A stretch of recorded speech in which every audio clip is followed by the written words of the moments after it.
नमस्कार प्यारे साथियों, प्रताप क्लासेस के YouTube चैनल पर आपका स्वागत है। आज है 24 जुलाई 2024 और 24 जुलाई 2024 के जितने भी इंडिया और वर्ल्ड के जो करंट अफेयर्स के क्वेश्चन बनते हैं, आज उनका अपने डिस्कशन करेंगे। पूरा वीडियो ध्यान से देखना और लास्ट में आपसे क्वेश्चन पूछूंगा जिनके जवाब आपको कमेंट बॉक्स में देना होगा।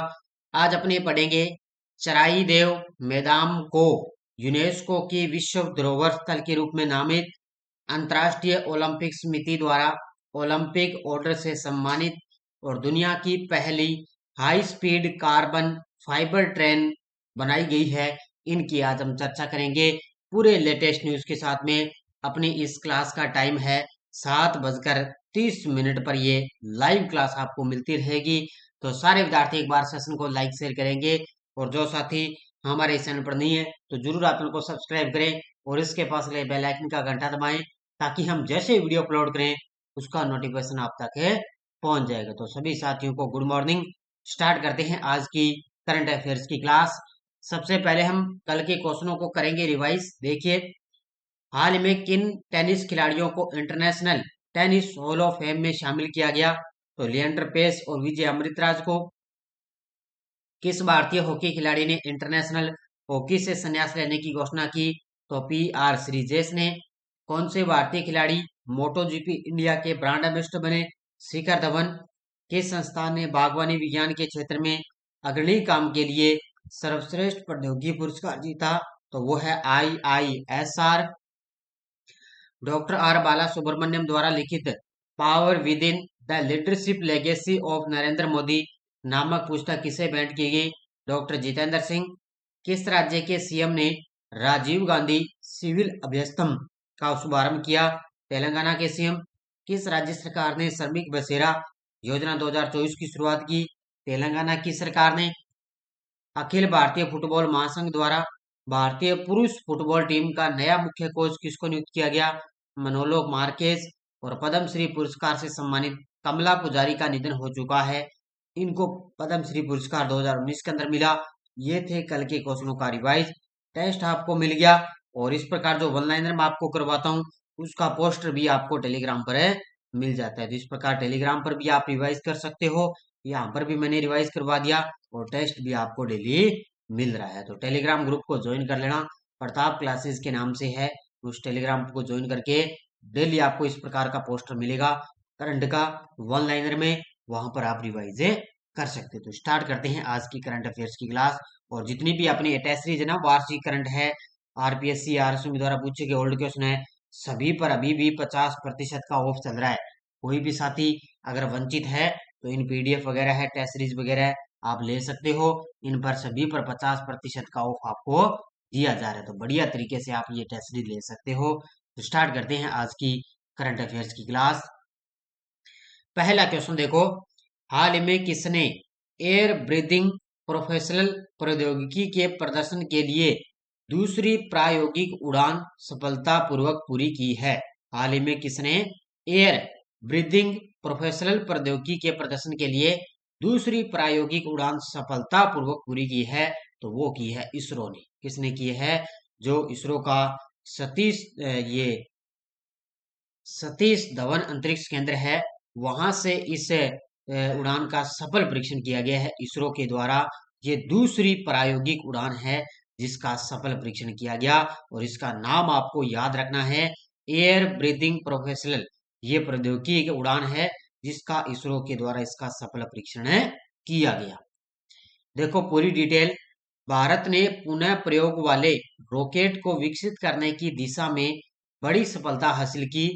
इसमें इसरो ने एयर ब्रीदिंग प्रोफेशनल प्रौद्योगिकी के प्रदर्शन के लिए दूसरी प्रायोगिक उड़ान सफलतापूर्वक पूरी की है। इसे श्रीहरिकोटा स्थित सतीश धवन अंतरिक्ष केंद्र से प्रक्षेपित इसको किया गया है। कई बार क्या है, थोड़ा सा गहराई से क्वेश्चन आए तो उसका केंद्र भी पूछ सकता है भी कहां से इसको लॉन्च किया गया। इस प्रौद्योगिकी में वायुमंडल के ऑक्सीजन को प्रणोदक के रूप में इसका उपयोग किया जाता है। एयर ब्रीदिंग प्रोफेशनल प्रौद्योगिकी में प्रणोदक है वो ईंधन ऑक्सीडाइजर संयोजन का लगभग 70% ऑक्सीडाइजर से बने होते हैं। तो ये एक प्रकार का जो इसमें अलग अलग प्रणोदक वगैरह उस पे जो है 70% ऑक्सीडाइजर से बने होते हैं। तो ये एयर ब्रीदिंग जो प्रोफेशनल प्रौद्योगिकी है, इसका सफल परीक्षण किया है इसरो के द्वारा। बड़ा गजब का ये क्वेश्चन है, याद रखना इसको अच्छी तरह से। हाल में किस राज्य के चराई देव मैदान को यूनेस्को की विश्व धरोहर स्थल के लिए नामित किया गया? किस राज्य के चराई देव मैदान, ये तस्वीर में आप देख सकते हो, ये है चराई देव मैदान और इसको यूनेस्को की विश्व धरोहर स्थल के रूप में नामित किया गया और ये है असम राज्य के अंदर। कहाँ पर है? असम के अंदर ये स्थित है। मैंने आपको बताया था अभी 46वें सत्र की मेजबानी कर रहा है भारत है, नई दिल्ली के अंदर है यूनेस्को विश्व के रूप में, और मोदी जी ने उसका उद्घाटन किया। तो उसी को लेकर जो असम का चराईदेव मैदान है, उसी के तहत उसको यूनेस्को की विश्व धरोहर स्थल में नामित किया गया। ये तस्वीर में आप देख सकते हो, है कहाँ पर है? असम के अंदर। तो चराईदेव मैदान को सांस्कृतिक श्रेणी में पूर्वोत्तर भारत का पहला यूनेस्को विश्व धरोहर स्थल बनने के लिए नामित किया गया। मोदी जी ने 21 से 31 जुलाई को नई दिल्ली में आयोजित विश्व धरोहर समिति के 46वें सत्र में इस नामांकन की घोषणा की। 21 से लेकर 31 जुलाई तक जो चल रहा है ना विश्व धरोहर समिति, उसी के तहत 46वां सत्र चल रहा है। यदि इसे स्वीकार कर लिया जाता है तो चराईदेव मैदान भारत का 43वां विश्व धरोहर स्थल होगा। तो ये उसको नामित किया जा चुका है, तो ये भारत का 43वां विश्व धरोहर स्थल होगा। मोदी जी ने वैश्विक स्तर पर खास तौर पर ग्लोबल साउथ में विरासत संरक्षण को बढ़ावा देने के लिए यूनेस्को विश्व विरासत केंद्र को भारत की ओर से $10 लाख के योगदान की घोषणा की। ये थोड़ा सा अलग सा पॉइंट है, इसको भी आपको याद रखना है क्योंकि मैंने साथ में इसके दे दिया। क्योंकि जो 46वां सत्र चल रहा है ना दिल्ली के अंदर, वहां पर मोदी जी ने कहा कि जो यूनेस्को विश्व विरासत केंद्र है उसको भारत की तरफ से $10 लाख का योगदान दिया जाएगा। ये मोदी जी ने वहां पर कल घोषणा कर दी थी। नेक्स्ट देखो, अंतर्राष्ट्रीय ओलंपिक समिति द्वारा किसे ओलंपिक ऑर्डर से सम्मानित किया जाएगा? लगा लो इस क्वेश्चन को स्टार है। तो अंतर्राष्ट्रीय ओलंपिक समिति द्वारा किसे ओलंपिक ऑर्डर से सम्मानित किया जाएगा? और इनका नाम है अभिनव बिंद्रा। कौन है ये? ओलंपिक है स्वर्ण पदक विजेता है, ओलंपिक स्वर्ण पदक विजेता अभिनव बिंद्रा। इनको ओलंपिक ऑर्डर से सम्मानित किया जाएगा। ये तस्वीर में आप देख सकते हो, ये है अभिनव बिंद्रा। तो अंतर्राष्ट्रीय ओलंपिक समिति IOC ने भारत के पहले व्यक्तिगत ओलंपिक स्वर्ण पदक विजेता अभिनव बिंद्रा को प्रतिष्ठित ओलंपिक ऑर्डर से सम्मानित किया। यह सम्मान औपचारिक रूप से पेरिस ओलंपिक के समापन से एक दिन पहले 10 अगस्त 2024 को पेरिस में 142वें IOC सत्र के दौरान प्रदान किया जाएगा। यानी कि 10 अगस्त को इनको ये पुरस्कार मिलेगा। ओलंपिक ऑर्डर IOC का एक सर्वोच्च पुरस्कार है जो ओलंपिक आंदोलन के प्रति विशिष्ट योगदान को ये मान्यता देता है। तो यानी कि अंतर्राष्ट्रीय ओलंपिक समिति का सर्वोच्च पुरस्कार है। 2018 से अभिनव बिंद्रा IOC एथलीट आयोग के सदस्य हैं। तो अब इनको ओलंपिक ऑर्डर से सम्मानित किया जाएगा। हाल में दुनिया की पहली high speed carbon fibre train किस देश ने बनाई है? हाल ही में दुनिया की पहली high speed carbon fibre train किस देश ने बनाई? तो ये बनाई है चीन देश ने। ऑप्शन नंबर 1 है, चीन के द्वारा दुनिया की पहली high speed carbon fibre train बनाई गई है। इस प्रकार आपको पता है लगभग चीन वगैरह इस प्रकार का प्रदर्शन करता है।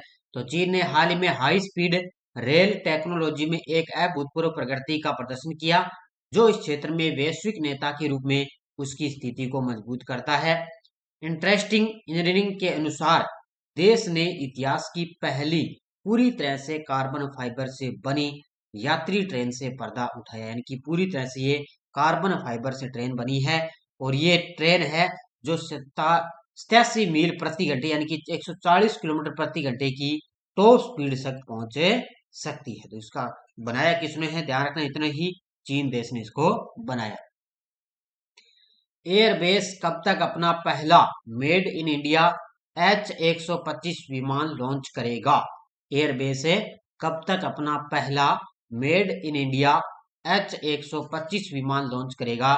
ये सबसे पहले आप तस्वीर में देखो, एयरबेस के द्वारा ये एक विमान तैयार किया गया है जिसका नाम है मेड इन इंडिया H125 है और ये लॉन्च करेगा 2026 तक। कब तक लॉन्च करेगा? 2026 तक इसको लॉन्च किया जाएगा। देखो, भारत के आत्मनिर्भर भारत के लक्ष्यों को बढ़ावा देने हेतु वैश्विक दिग्गज एयरबेस ने कहा कि वह अपने भारतीय साझेदार टाटा के साथ आगामी सर्दियों में H-125 हेलीकॉप्टरों के लिए फाइनल असेंबली लाइन स्थापित करने का काम शुरू करेगी। इसके अंदर यूरोप की प्रमुख जो एयरलाइन निर्माता कंपनी एयरबेस है, उसने H-125 हेलीकॉप्टरों के लिए अपनी अंतिम असेंबली लाइन स्थापित करने के लिए भारत में 8 स्थानों को चुन लिया, यानी कि 2026 तक 125 जो हेलीकॉप्टर है उसको भारत के अंदर 8 स्थानों से निर्मित किया जाएगा। तो ये किसने कहा?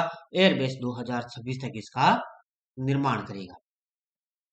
2025 के पहले ओलंपिक ई स्पोर्ट्स गेम्स की मेजबानी करने के लिए किस देश को चुना गया? 2025 के पहले ओलंपिक ई स्पोर्ट्स गेम्स की मेजबानी के लिए किस देश को चुना गया? ये चुना गया सऊदी अरब को। ऑप्शन नंबर सी, किसको चुना गया? सऊदी अरब को चुना गया कि सऊदी अरब के अंदर 2025 के पहले ओलंपिक ई स्पोर्ट्स गेम्स से चलेंगी।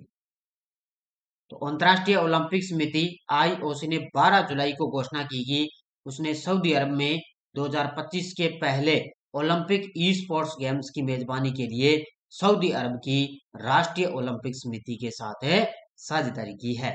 तो ओलंपिक्स ई स्पोर्ट्स गेम्स कहाँ होंगे? सऊदी अरब में। यह प्रस्ताव आईओसी सत्र में रखा जाएगा जो 2024 पेरिस ओलंपिक खेलों की पूर्व संध्या पर आयोजित किया जाएगा, क्योंकि जो 26 जुलाई आ रही ना, 26 जुलाई से पेरिस ओलंपिक की शुरुआत हो जाएगी। राष्ट्रीय शिक्षा नीति 2020 की कौन सी वर्षगांठ बनाने के लिए 22 जुलाई से 28 जुलाई 2024 तक शिक्षा सप्ताह बना रहा है? यानी कि जो राष्ट्रीय शिक्षा नीति 2020 है वो उसकी वर्षगांठ पर भी बनाई जा रही है, लेकिन 22 से लेकर 28 जुलाई तक है वो बना रहा है शिक्षा सप्ताह है। क्या बना रहा है? शिक्षा सप्ताह बना रहा है, और इसकी वर्षगांठ बनाई जा रही है चौथी वर्षगांठ। ऑप्शन नंबर सी, चौथी वर्षगांठ है बनाई जा रही है। तो स्कूल शिक्षा और साक्षरता विभाग राष्ट्रीय शिक्षा नीति एनईपी 2020 की चौथी वर्षगांठ बनाने के लिए 22 जुलाई से 28 जुलाई 2024 तक है शिक्षा सप्ताह ये बना रहा है। सप्ताह भर चलने वाला ये कार्यक्रम सहयोग को बढ़ावा देने और एनईपी 2020 द्वारा शुरू किए गए शैक्षिक सुधारों पर यह प्रकाश डालने पर है केंद्रित है। तो आपको पता है राष्ट्रीय शिक्षा नीति आपने पढ़ी होगी 2020 की, तो उसी के तहत ये अपनी चौथी वर्षगांठ बनाई और ये राष्ट्रीय जो है शिक्षा सप्ताह अपना बना रहा है। किस राज्य ने OTT platform hello Meghalaya launch किया है? अब नाम से ही पता चल रहा है ओटीटी प्लेटफॉर्म है जिसका नाम है हेलो मेघालय। ये किसने लॉन्च किया? मेघालय के मुख्यमंत्री ने। कौन है मेघालय के मुख्यमंत्री? कोनराड संगमा। कौन है? कोनराड संगमा मेघालय के सीएम है। उन्होंने एक ओटीटी प्लेटफॉर्म है जिसका नाम है हेलो मेघालय, वो लॉन्च किया है। अब देखो मुख्य तथ्य, मेघालय ने 11 जुलाई को राज्य के स्वामित्व वाला हेलो मेघालय लॉन्च किया, जो मुख्य रूप से सीमित पहुंच या छोटे बाजार वाली क्षेत्रीय भाषाओं के लिए एक ओटीटी प्लेटफॉर्म है माना गया, यानी कि जो छोटे बाजार वाली जो क्षेत्रीय भाषा है उसके लिए ओटीटी प्लेटफॉर्म है। उन्होंने कहा, मुख्यमंत्री कोनराड संगमा ने, कि हेलो मेघालय की परिकल्पना हमारे प्रतिभाशाली युवा स्थानीय संगीतकारों, फिल्म निर्माताओं और विभिन्न क्षेत्रों में कंटेंट क्रिएटर्स के लिए एक वैश्विक स्थान के रूप में की गई है। ये मेघालय के द्वारा हेलो मेघालय लॉन्च किया गया।